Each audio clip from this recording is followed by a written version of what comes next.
Бог выразил сожаление о том, что произошло с Иудеей, которая была ему непокорна. У него не было другого выхода, кроме как отправить всех их в Вавилон, из которого они вернулись лишь после 70 лет унизительного рабства. Сказано так: «Народ мой был, как погибшие овцы. Пастыри их совратили их с пути, разогнали их по горам.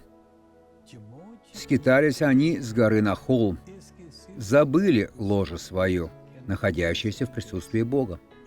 А что вы можете сказать о себе? Я хочу, чтобы вы тоже вернулись. Помолимся.